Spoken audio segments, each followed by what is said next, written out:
as far as me getting involved in crypto and my name and all that and why this is the way it is, I'm a guy that spent, hey, T Rob, what's up? That's my man right there.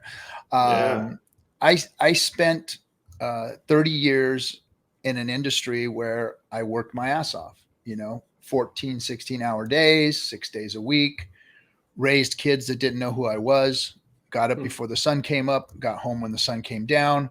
Sometimes I was in bed before my family, while they were asleep. I came home, they were asleep when I left. So, that's how my life was. I worked my ass off to survive and keep my wife home to raise our children and make them have a mom at home. So I know what the struggles of life are.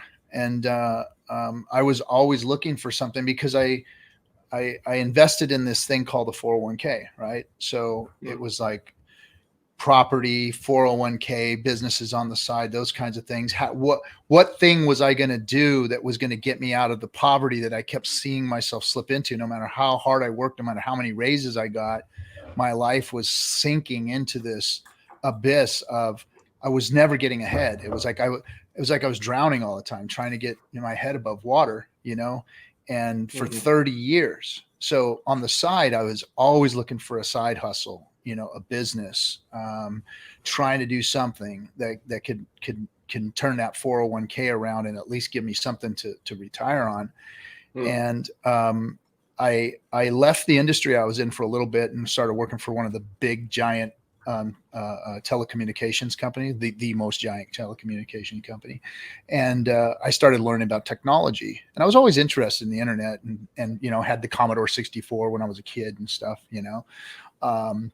but never really dove into it until I started meeting people that were like in it. So I was selling colo data centers, B2B stuff. And I was learning what all of these things were all about. And I got hooked up with some people that we started gaming together, and I got into some chat rooms where they were talking about, building these different layers on the internet, and social media was coming out, and you can build social media around gaming. And so I started looking into those types of companies. And because I was in these IIRC chat rooms back in the day, which is where we all gamed at the time, we didn't have cool, calm, apps and stuff out there back then. There was no Telegram. There was literally this DOS prompt called IRC. And what we did was IRC.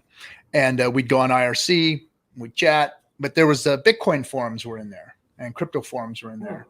And that's where some of those things started in there. And a lot of those people in those chats were shilling in-game cryptocurrencies. Eventually they sold them to World of Warcraft, and that's where kind of some of the first cryptos came out of. And then we saw Bitcoin emerge. And once Bitcoin emerged, then it was like, what is this crypto thing? Meh. We didn't think much of it. It was like, oh, it's that PayPal thing. It's that cryptographic PayPal crap. So as time went on, somebody actually asked me for some Bitcoin. So I figured out how to make a wallet, and it was weird back then to make a wallet, and then we sent the person the Bitcoin that they asked for. And there was a little bit of change in there, a handful of change, 25, 35 bucks, something like that. And then didn't think anything of it. And a year later, somebody asked me for some more Bitcoin. I was like, frustrated. Opened that app. I had that app, and lo and behold, there was like 800 bucks or so in there. And I was like, well, wait a second. This crypto thing isn't just, there's something here, right? And then of course my entrepreneurial wheel started turning and said, there may be an opportunity in here somewhere. So that's when I started diving into Bitcoin and read the white paper and what Satoshi had done and what blockchain meant. And, then I started digging into the rabbit hole. It was like, help the unbanked and all of the tenets of crypto, the things that were just wonderful about crypto. So once I got all a head full of that stuff, I dove in and then of course Telegram was going on and I jumped in the Telegram chat rooms and all these different things. and started trading, of course, started trading and getting involved in these rooms and these trading forums that were going on. And that's when I turned delusional or disillusioned by crypto, because I saw the scams and I saw all the cloud mining and I saw everything leading up to 2016, what was going on. And I was like, oh, this is just a money grab. This is just a bunch of BS. And a few of my friends that I had met through mutual friends were doing projects, and I kept seeing these projects scam out, and some of these guys being chased around by the law, and it just was horrible. It was a cesspool, And then we had the big run up in 2017, and it was very exciting. There was money being made. I thought I had played the right hand by diversifying into what I thought were solid crypto projects. Well, I'm not going to play with all these other things. I'm just going to put my money in the solid stuff and let everybody do their thing. And they were in and out, and, oh man, I'm running with my money. I made 80 grand, and they'd run off, and that was it, and I thought I was good. And I was watching YouTube and trying to keep a handle on everything and saying, well, eventually all of this crap will go away and the good stuff will happen. And then Richard called the top, because I was watching I saw this funny guy in a top hat, going through some of the videos that were going on at the time. I think the reason I saw him was him and Roger Ver had kind of a talk about Bitcoin Cash or something. It was right after Roger had been slammed for his Bitcoin Cash thing. And he rage quit that one guy's stream. And then I saw Richard, and I was like, oh, who's this guy? So I went and watched all his videos, his top hat stuff. And I was like, well, this guy's got a level head. This guy's a cool dude. And then he called the top. And when he called the top, I was pissed, hated the guy. I was like, this freaking asshole here calling top is gonna die, blah blah blah, all this shit, like whatever. That was around Christmas too, wasn't it? Like that was like extra painful. Yeah, right. And we were all up and everything was going good.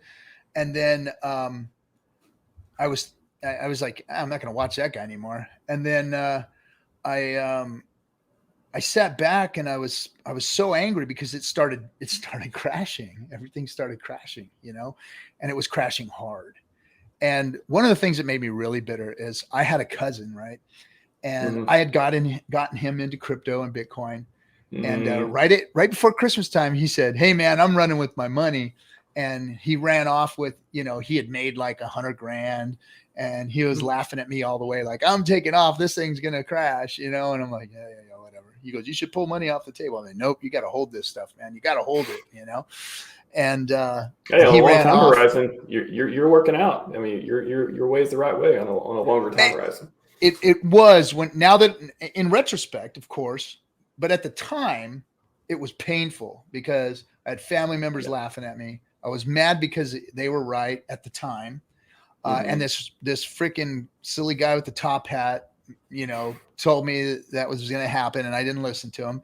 And then I realized to myself, so why are you mad at this guy?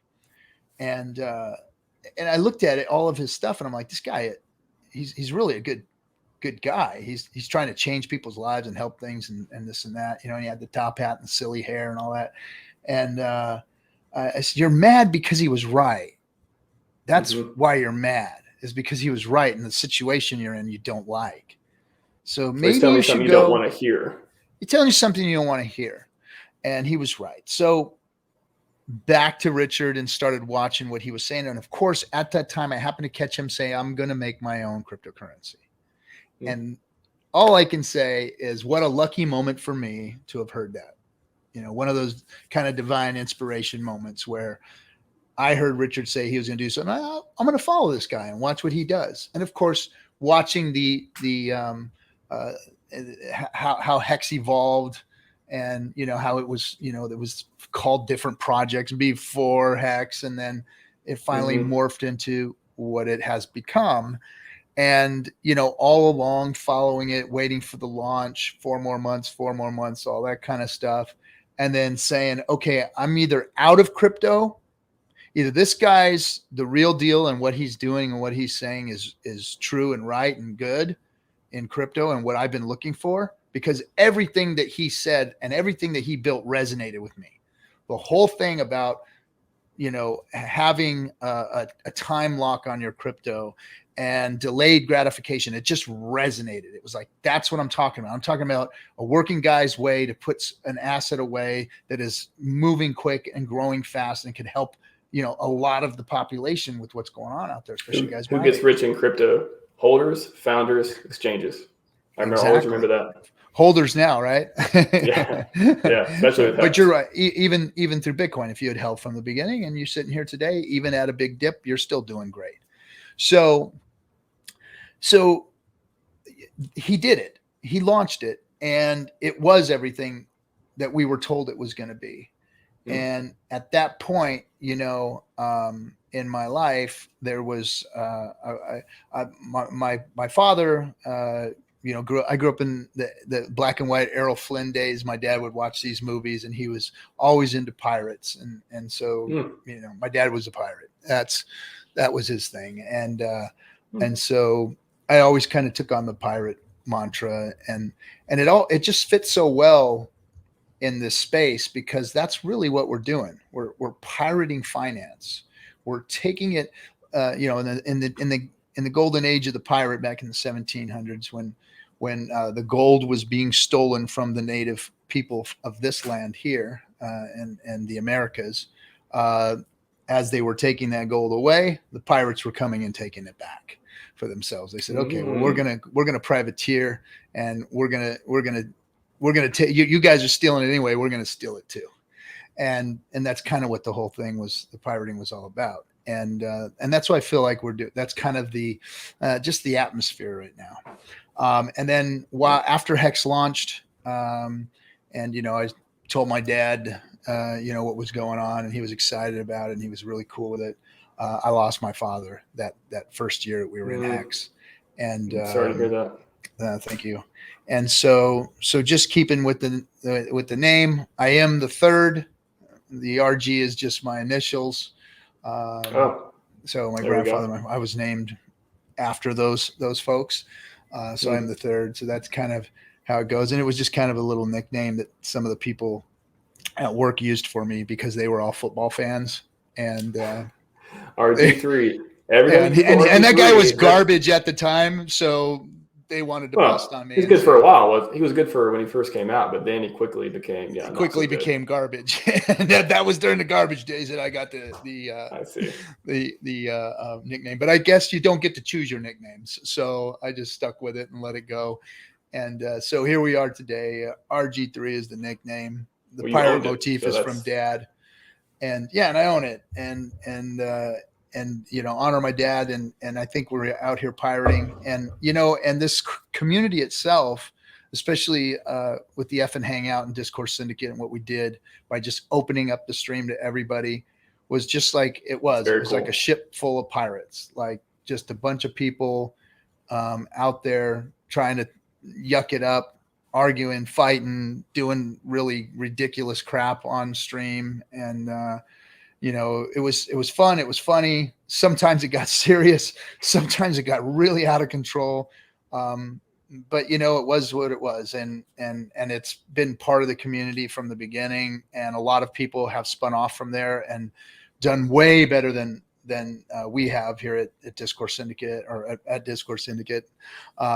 So I'm proud of all that, of being able to push the button, turn on the lights for everybody to see who they are. And be some type of inspiration for the Hex community to get out there, because we've got more streamers than any other crypto community. That's for damn sure.